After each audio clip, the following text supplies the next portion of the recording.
What's going on, guys? We're back once again. We're going to be talking about another movie today, and today we're going to be talking about The Vampire Next Door, the movie. This came out this year, actually. You guys can watch this on Tubi right now. That's where I watched it. I have a lot to say about this film, which I'm pretty sure a lot of other people do as well, but I'm going to go ahead. I'm going to get out my opinion about the movie, and you guys can, say whatever you want down in the comments. But the entirety of this movie was actually funny, but at the same time was like, all right, come on. We are joined by a character by the name of Cameron, who is working at an ice cream shop. He also has a big crush on his best friend, I would say, slash love interest named Diane. He's had a thing for her for years. He's always been in love with her, and he never actually tries to get with her. Every time he tries, something happens, and he just gives up. And then what we see in the movie is there's another guy that has feelings for Diane, and Cameron is dumb enough to come up with this idea of, oh, well, if I do this, then, she's going to come, in love with me and all this other kind of stuff. And he just keeps failing and failing and failing. And then his parents are wanting him to possibly not only, keep the job, but also have a better, life choice. And then he meets Victoria, who is the house sitter of this house that's right next to him, and then later gets revealed she is a vampire. And after he sees her getting undressed in his window, that's when she confronts him and she has him drive somewhere, and then she reveals she's a vampire.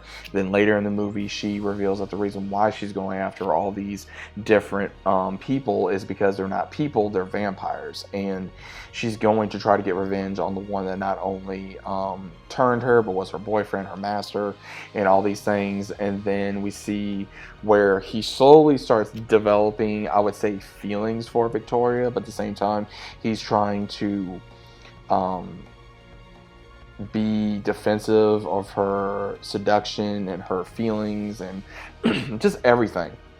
And at the same time, he has another girl that's going after him at his work by the name of Liz, and he works for a dumb so-called boss owner that, like, oh, you never got with this girl, and I want proof, take her here. It's like, okay, what kind of boss would do that, first off? And at the same time, the entirety of this movie, this one Victoria is constantly going at him, like, constantly like, hey, like they're gonna do something, and they never do anything.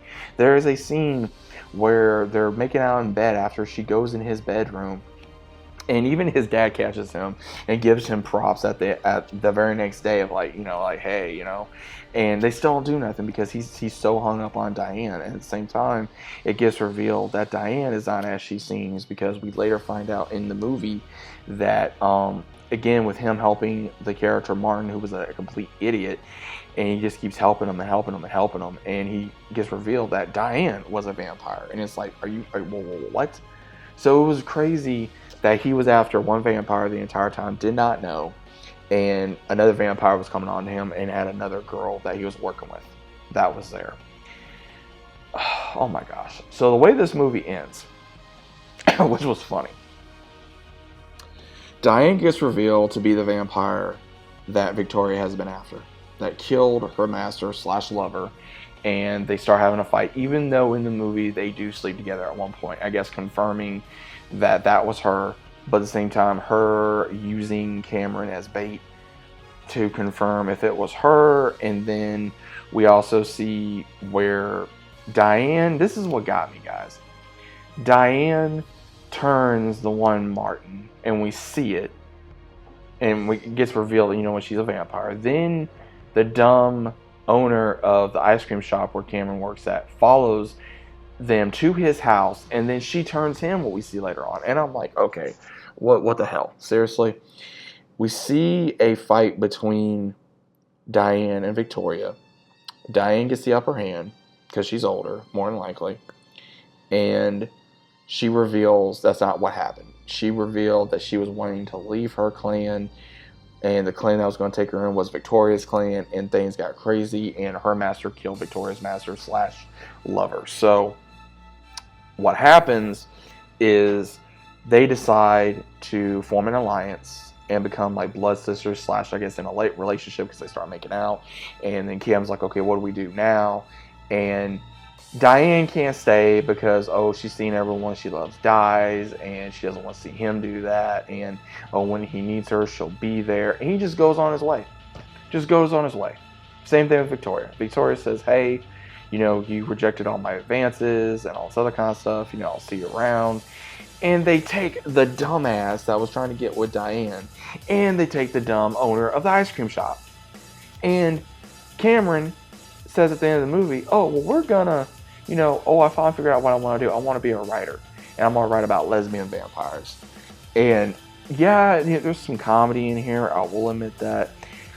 But at the end of the movie, he tries to explain that one Liz after he kind of stands her up going to a concert. Tries to tell her the truth. She doesn't believe him, but she still wants to talk to him. And he just goes into there, and the movie ends. I'm sitting there doing the entirety of this movie, guys, and I'm going, what the hell? I'm literally laughing. I'm laughing so hard at this film because not only is it cringe at some point, but so funny and so stupid. You can't, it gets me because they don't explain how, first off, vampires can walk in the daylight. They don't explain that. They don't explain how Victoria was able to get into Cameron's home without being invited. They didn't explain that. They didn't really explain all his weaknesses or their weaknesses. They didn't explain that. This kid, this dude, had chances with two hot, gorgeous characters, and he never did anything. He never did anything. He tried, but apparently he failed. And it was like, dude, you had the entire time to do something with both these beautiful women. You could have asked either one of them to turn you. You still didn't do it. Like, this character, I wanted to go through the TV and slap the shit out of this kid. Because it was like, are you kidding me? And again, I know it's the way the writing is and all this other kind of stuff. I'm like, dude, come on. This felt very fan-made. This felt very lackluster. It was more of a comedy slash, drama thriller type deal. I would say if you mix Fright Night, the 2011 version, with probably Vampire Diaries a little bit, and probably trying to think what else here, guys. I really am. Those are the main things that come to mind. Because it really made me wonder, okay, what exactly, like, again, if I was in this guy's shoes, I would want my crush, who is a vampire, to turn me. Who wouldn't? Second of all, you have another interest that you could have had not only one girlfriend of a vampire, but two. So explain to me why that would not happen. The ending was horrible. The movie itself was very all over the place. It was more of this kid trying to find himself / also trying to be a man, trying to find his way in life, and also trying to impress his crush, which never worked. He defeated his bully that he was getting bullied by, and then had another, like I said, another beautiful love interest that never went anywhere. That was beyond crazy. I'm gonna tell you this right now, guys. If someone says and has seen this movie, and you're gonna tell me Victoria was not a love interest, dude, I don't know what to tell you.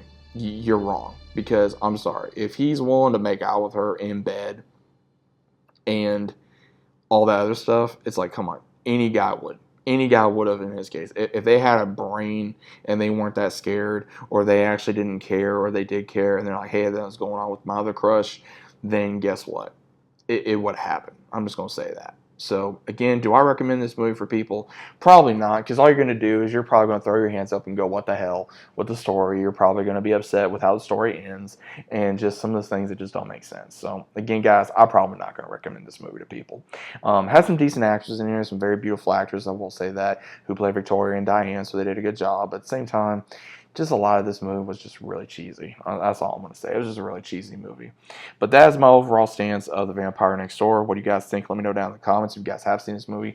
Let me know what you guys did think about the movie. And either way, I'll see you on the next one.